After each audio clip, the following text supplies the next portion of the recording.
Hey everyone, and welcome back to Bridging the Gap. Make sure to leave a like on this video down below and subscribe. My name is Alvin. I lean right on most issues, and I'll be representing the Republican side. My name is Luke. I lean left on most issues, and I'll be representing the Democratic side. Hey guys, so in this video, Alvin and I will be taking our first sort of bipartisan look here at the 2028 presidential elections. In this case, we are doing a theoretical best case scenario for Republicans in the 2028 elections. Yeah, so we're back. It's been a tough finals week, but we're here to give you guys more content over the holidays. And looking at this map, it looks a lot better for Republicans than in previous best cases. And you notice some usually safe Democrat states in all our videos that are unmarked right now, specifically in the Northeast. And we're going to be talking about that after Trump's good 2024 year on the presidential level. So let's get into it. Yeah, I mean, I think the first states we could easily characterize here are states that Trump got over 10-point wins in. Ohio, Iowa, Texas, and Florida. In a best case, is almost certain Republicans would meet that double-digit margins that Trump got there. I mean, yeah, it's especially visible in like a state like Florida, which has been trending right pretty consistently. Same with Iowa and Ohio. So yeah, I definitely think in a best case, Republicans can't expect those double-digit margins in 2028. Yeah, we'll have to see if the future successor of Donald Trump can hold together the white working class as well as Trump has. But obviously, in a best case, they would do so easily. And then I guess we can go to some safe Dem seats, states that I guess there isn't much of because we already characterized the vast majority of them, which is only Hmm. 109, very low. But I think we'd go Colorado here, even though. Colorado is only won by Kamala Harris by 11 points. It's trending to Yes. the left, despite the nation going to the right, veering to the right heavily this time around. Even if I think in a probably top 5% scenario, you'd see Republicans win the popular vote by 4 or 5 points. A shift of maybe 3 or 4 to the right with a really good Trump presidency, and still Democrats would probably hold Colorado over 10. Yeah. Also, do you want to talk about the split in the Northeast here? I mean, yeah, there's some states that we think are pretty borderline up in the Northeast, Connecticut and Rhode Island in particular. Um, Seeing as Connecticut went slightly more blue than Rhode Island, it was like about a 15-point win for Kamala. I don't think even in a best case Republicans could get that to single digits. But it'd be pretty close. But I think in a best case though, I think Connecticut would stay solid. Rhode Island, on the other hand, even though despite being a pretty demographically like similar state, I don't think it would meet that. Actually shifted. Rhode Island, unlike Connecticut, shifted to the right of the nation. I think it shifted like 8-ish points to the right. Actually, maybe 7 points, 7 or 8 points to the right to Trump. So yeah, I actually think Rhode Island here we could probably put that in the likely blue column for a best case for Republicans here. Yeah, a Yeah, pretty ominous yeah. sign already for Democrats. Yeah, the little speck of light blue up there. Also, if JD Vance were going to hold the mantle in 2028, he does have that Ivy League background, right? Maybe he could appeal more to the Northeastern educated bloc here in New England. So Oh, maybe, maybe yeah. that could help him. Anyways, I guess we'll be moving on to more likely states on either side in a best case for Republicans. And I guess we can probably start with the traditional swing states in the South Mm, for Republicans, because I think in a best case, we would see definitely Nevada, definitely Arizona, yes, definitely North Carolina. I agree. Those three, I think, would 100% go into the likely column without much hesitation. You saw the shifts in especially the Southwest with the Hispanic vote among Hispanic men, working class states as well, especially Nevada Mm. would move into +5. North Carolina, Trump won by 3, and a JD Vance or someone could definitely move this with more of a popular vote win. Georgia, though, I don't know about Georgia. What do you think? Okay. Well, to your points on the other states, yes, I Yeah. 100% agree. I think in a best case for Republicans, Arizona and Nevada. In the best case, like I think, yeah, they're going to be above 5 points for Republicans. Lots of Hispanic voters. I mean, Trump got over 5% in Arizona. North Carolina, I'm a little more borderline because North Carolina actually didn't really shift that much. It shifted like 2 points relative to 2020, which isn't that good. That's like relative to the nation. That's not the swing we saw like in other states, for example. I think the average swing was 6. It was only 2 in North Carolina. So I mean that one might be more borderline even in a best case for Republicans, but yeah, I could see it above 5, like in a remarkable scenario. Georgia, on the other hand, has been a little more consistent, I think, in its trend left. Something you could see in the Georgia suburbs, in the 2024 election is even though like the state as a whole shifted a little bit to the right and Trump won it, those Georgia suburbs kept moving left, and I think that just goes to show like the power like Democrats still have in that region of the state and that rapidly growing region of the state at that. So yeah, I think even in a best case, yeah, like I don't think Republicans could get it to over Yeah, 5 points. I'd probably yeah, it'd be a lean margin in Georgia, I those days think. are over in Georgia. So yeah. All right. Yeah. I Where mean, to from I here? I Probably guess we Dempsey. could talk. Yeah, probably some likely Dem states. I mean, I don't think Republicans would win any more likely Hmm. states, actually. So yeah, I guess we can move over to likely Democrat states, which honestly, looking at this map, there's maybe a few, but it's difficult. I think I would go New York here. I mean, Yeah, yeah, there's a big generally. swing in 2024. This one technically could go into lean, but maybe that's more of a top 2 to 3% scenario. I mean, if you saw New York under 5, that would be a cataclysmic night, right? Like Yeah, Democrats would be panicking because that's a big electoral prize. If that moved in the swing category, I don't know what would happen from there. I yeah. mean, we could see big swings, further swings in terms of demographics with more racial Hmm. depolarization in New York could accelerate that. But I mean, Yeah. it's tough. The, yeah, I would say yeah, New York and Illinois, those two big states I think are both unlikely here. Um, the reason I'm skeptical, New York. I mean, obviously, like, I mean, there's a chance it just keeps swinging like super far. I mean, obviously, it swung like 10 points, between 2020 and 2024. Um, but the reason I'm a little skeptical that it will go that far into the lean category is, with like one of the worst possible candidates Dems could have, like in Kathy Hochul in the red wave year that was 2022, even with and the Republicans running a really good candidate, all that stacked up. New York was still D+6. So yeah, I'm a little skeptical that even in a best case scenario in 2028, they could get it to lean. But I mean, yeah, I mean, yeah, sure, there's maybe a 1% chance, but I think it's pretty unlikely. I think for this we put it in the likely column here for the best case for Republicans. Agreed. Yeah, both Chicago and New York could see more of a swing, but also maybe those swings were more attributed to Trump having more unique appeal. Because if you have more of a standard Republican that doesn't have that working class appeal, also maybe the depolarization doesn't move that fast. Either Hmm. way, though, yeah, probably around a 6, 7 point win for Democrats in both states at that on a really good night, similar to what we saw in 2022 in New York. Um, so there's that, and I think that's probably it for the likely states. Yeah.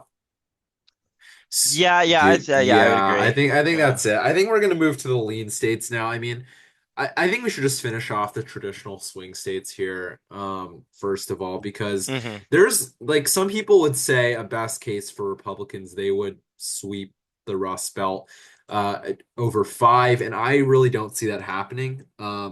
First of all, like I said, the Trump successor is not Trump, and so they're likely to not do as well in the Rust Belt. I mean, you can already see how the Senate candidates were lagging behind Trump in the Rust Belt across the board, and only one was able to even pull through barely in Pennsylvania.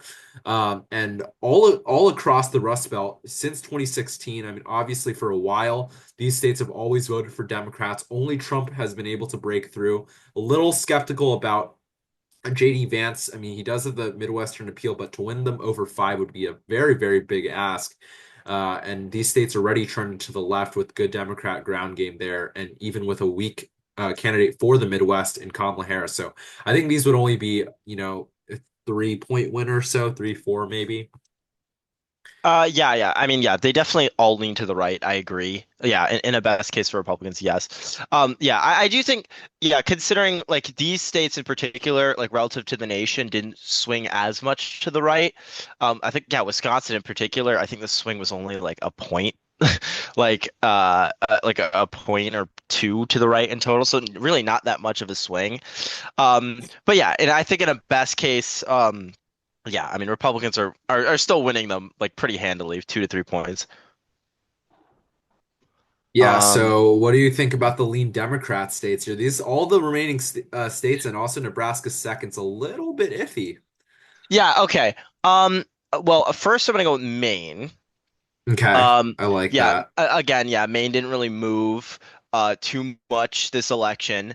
Mhm. Kamala still won it by like a decent margin. I think like 7 points, a 6 or 7 point Yeah. win. Um, so yeah, I don't think yeah, I mean that's a pretty decent margin, and I don't think it'll swing enough. It doesn't have that base of really like because Trump's swing was really seen in among Hispanic voters and just voters of color in general. A state like Maine is like almost entirely white, so I think just naturally, with where those trends are, you don't really see those demographics in Maine. So I don't think Maine is going to be flipping to the Republicans anytime soon, on a presidential level at least. Another, I mean, I guess district in this case, Nebraska's second. I happen to believe, even though it was like a close-ish 4.7 point win for Kamala, generally the district's been trending to the left. And again, yeah, another case where it didn't really move between this election and between 2020 and this election in 2024. So I happen to believe the district is just gonna either continue moving left or just not move at all, like it did between 20 and 24. So yeah, I think that's lean blue as well.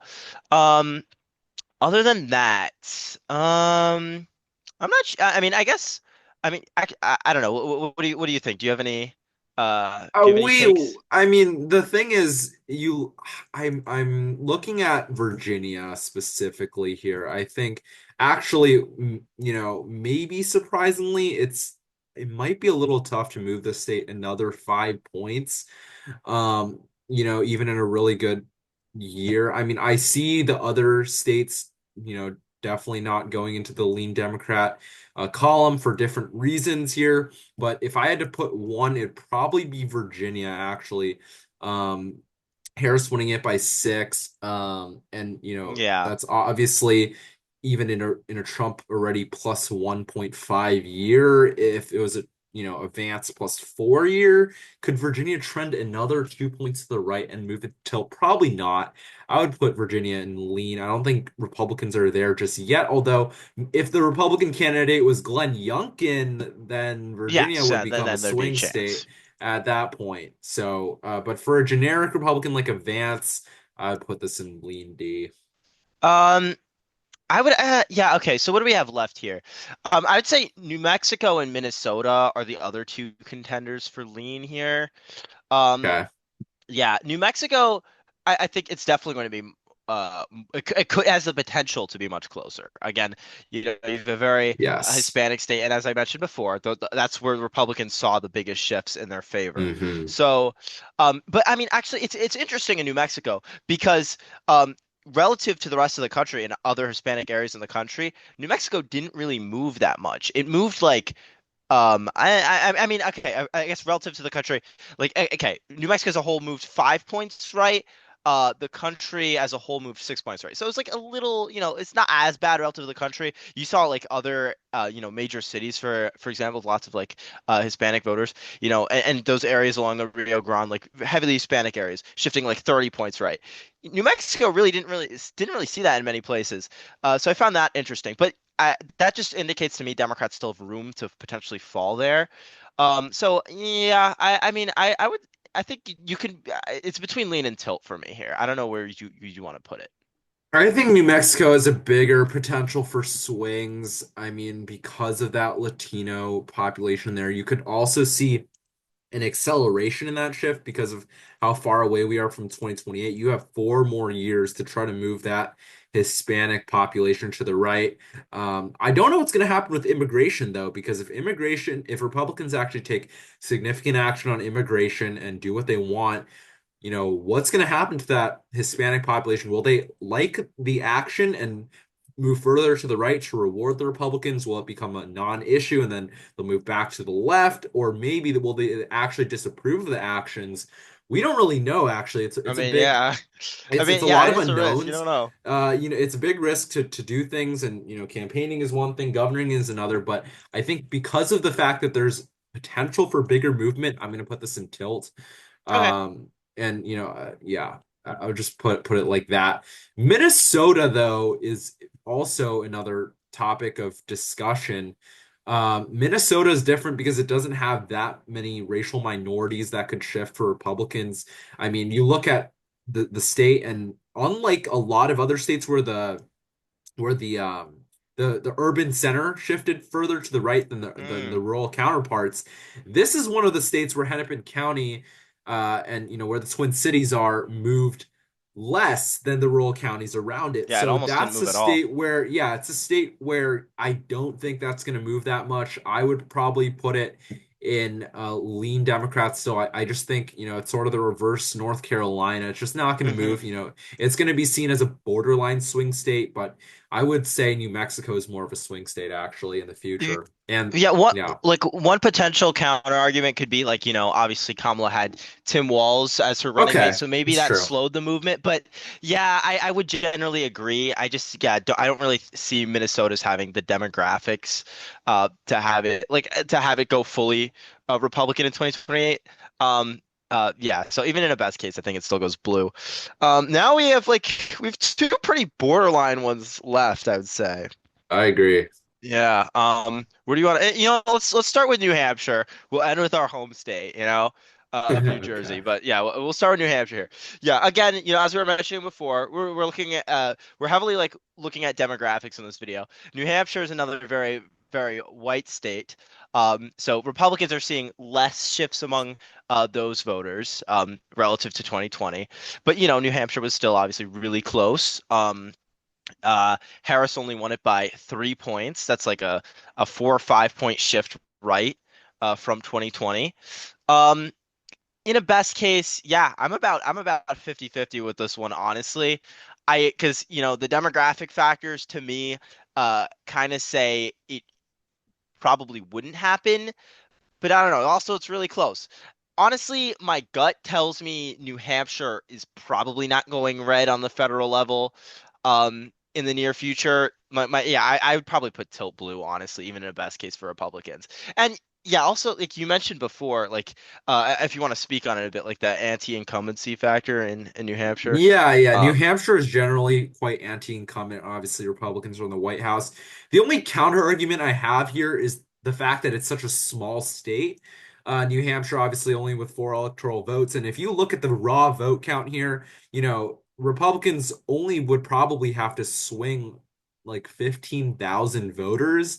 I mm, think, smaller states obviously have the potential of swinging a lot because you only have to convince a small raw number of voters as compared to big states where of course the percentages might move, but that's a lot of people. That's millions of voters in like New York, for example.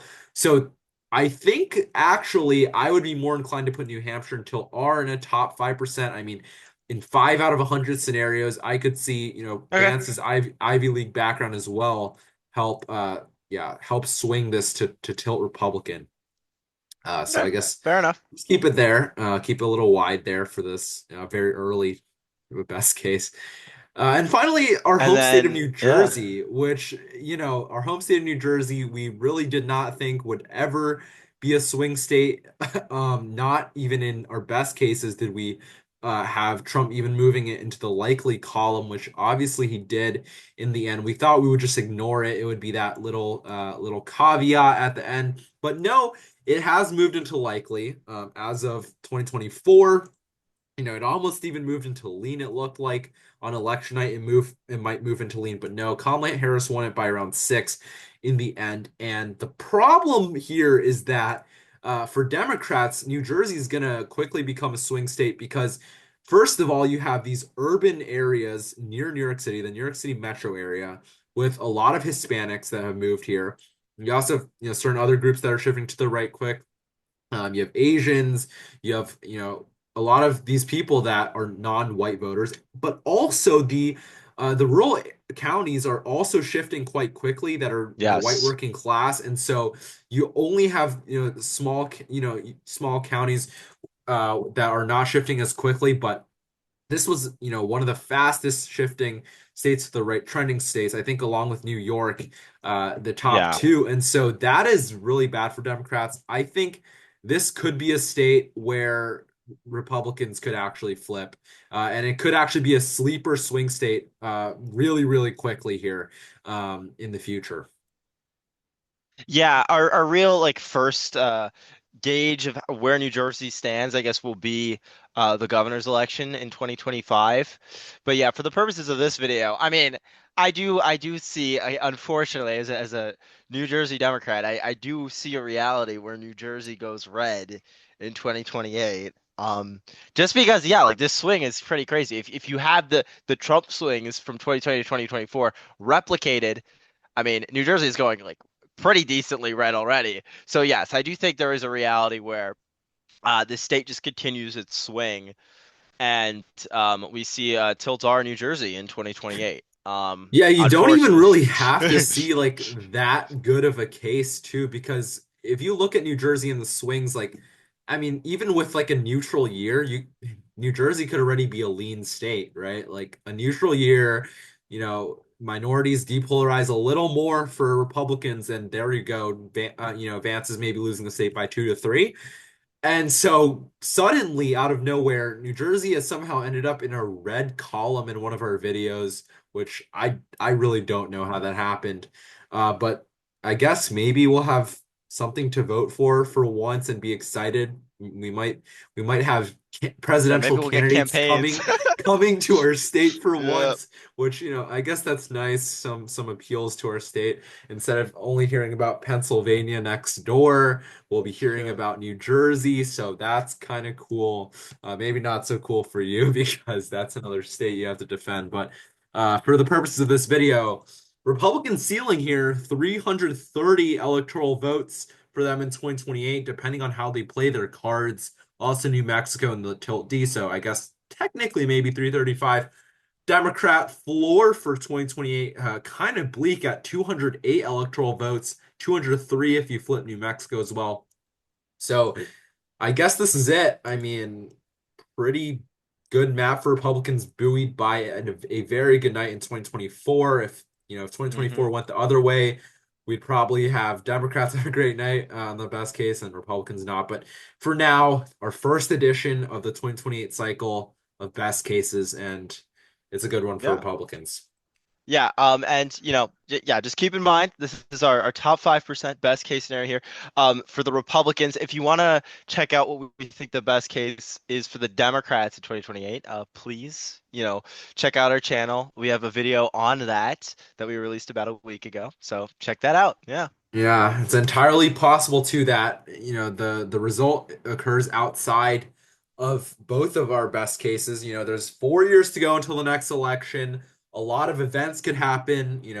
Trump's approval rating will be in the balance, and campaigning still has to happen. Tons of debate. So honestly excited for a presidential election where both candidates next time around are unknown for once. We haven't had that since 2016. So, finally, after 12 years, both sides will likely run a new candidate unless someone old pops up on the Democrat side. But we'll have to wait and see. So, thanks for watching this video. 33208 Republicans in their best case top 5% scenario.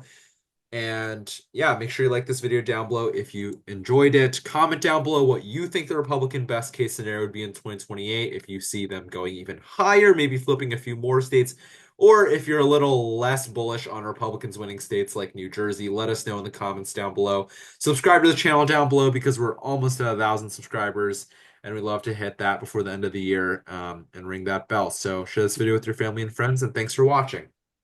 See you guys.